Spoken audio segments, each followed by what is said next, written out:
सलामुअलैकुम दोस्तों, हकीकत यह है कि हर मरने वाला मरते ही गोया ये पैगाम देता चला जाता है कि जिस तरह मैं मर गया हूं आपको भी मरना पड़ेगा।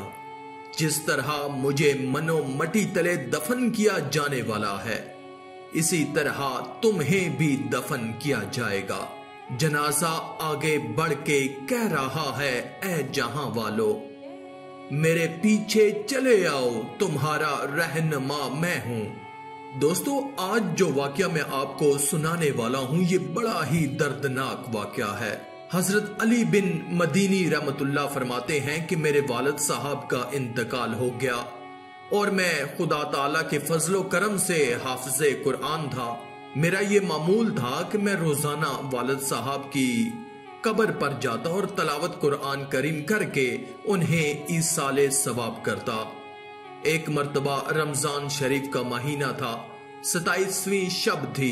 सहरी खाकर फजर की नमाज से फारग होने के बाद हस्बे मामूल मैं फजर के बाद वालिद साहब की कब्र पर जाकर तलावत करने लगा तो अचानक बराबर वाली कब्र से मुझे हाय हाय करने की आवाज आने लगी। जब पहली मर्तबा ये आवाज आई तो मैं खौफजदा हो गया। मैं इधर उधर देखने लगा तो अंधेरे की वजह से मुझे कोई नजर नहीं आया। जब मैंने आवाज की तरफ कान लगाए और गौर किया तो पता चला कि यह आवाज किसी करीब वाली कब्र से आ रही है और ऐसा लगा कि मैयत को कब्र में बहुत खौफनाक अजाब हो रहा है और उस अजाब की तकलीफ से मैयत हाय हाय कर रही है। बस फिर क्या था, मैं पढ़ना पढ़ाना तो भूल गया और खौफ की वजह से मेरे रोंगटे खड़े हो गए और मैं उसी कब्र की तरफ मुतवज्जे होकर बैठ गया। फिर जूं जूं दिन की रोशनी फैलने लगी तो आवाज भी मध्यम होने लगी। फिर अच्छी तरह दिन निकलने के बाद आवाज बिल्कुल बंद हो गई।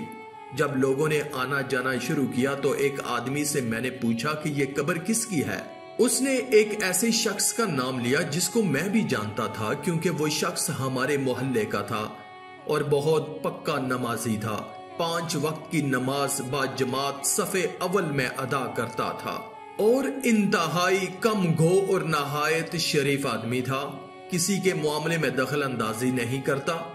जब भी किसी से मिलता तो अच्छे इखलाक से मिलता, वरना ज्यादातर वो जिक्र तस्बीह में मशगूल रहता।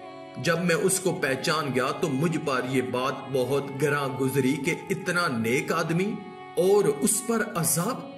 मैंने सोचा कि उसकी तहकीक करनी चाहिए कि उसने ऐसा कौन सा गुनाह किया है जिसकी वजह से उसको ये अजाब हो रहा है। चनाचे मैं मोहल्ले में गया और उसके हम असर लोगों से पूछा कि फलां शख्स बड़ा नेक और आबदो जाहिद आदमी था लेकिन मैंने उसको अजाब के अंदर मुब्तला देखा है, उसकी क्या वजह है।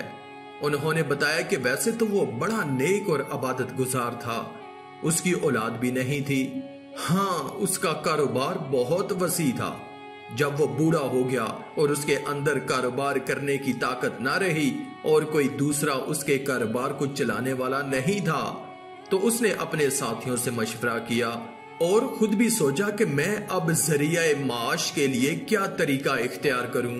उसके नफ्स ने उसको ये तदबीर समझाई कि तू अपना सारा कारोबार खत्म कर और जो भी पैसे आए उसको सूद पर दे दे। उसने सारा हलाल कारोबार खत्म किया और जो रकम आई उसको सूद पर लगा दिया। चनाचे कारोबार से फारग हो गया था इसलिए हर वक्त मस्जिद में रहता, अशराक, चाश्त, तहज्जुद वगैरह तमाम नवाफिल पढ़ता और 5 नमाजें अमाम के पीछे बाजमात सफे अव्वल में तकबीर ओला के साथ पढ़ता और रात दिन जिक्र तस्बीह में मशगूल रहता। इधर लोगों से उसे हर महीने सूद की माकूल रकम मिल जाती जिसके जरिए महीने भर का सारा गुजारा चलता रहा।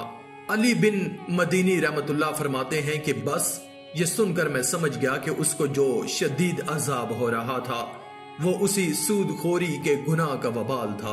जब इस दायरे फना से एक ना एक दिन कूच करना ही है तो अक्लमंद इंसान को चाहिए कि वहां की तैयारी करे जहां हमेशा रहना है।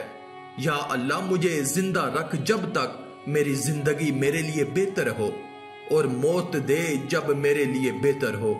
दुनिया की ऐश व इशरत और ज़ेब व ज़ीनत अगरचे कितनी ही ज्यादा हो ये धोखे के सामान के अलावा कुछ नहीं। जो शख्स अपनी दुनिया से मोहब्बत करता है वो अपनी आखिरत को नुकसान पहुंचा लेता है, और जो शख्स अपनी आखिरत से मोहब्बत करता है तो वो अपनी दुनिया को नुकसान पहुंचाता है। लिहाजा तुम फना हो जाने वाली दुनिया पर बाकी रहने वाली आखिरत को तरजीह दो। आखिर में अल्लाह रब्बुल इज्जत से दुआ है कि अल्लाह ताला हम तमाम मुसलमानों को हराम खाने और हराम पहनने से बचाए। आमीन या रब्बल आलमीन। आज की इस वीडियो में था बस इतना ही। मजीद इस्लामी वीडियोस हासिल करने के लिए अल्लाह की कुदरत चैनल को सब्सक्राइब कर दें और साथ में मौजूद बेल के आइकन को दबाकर ऑल पर क्लिक कर दें। शुक्रिया।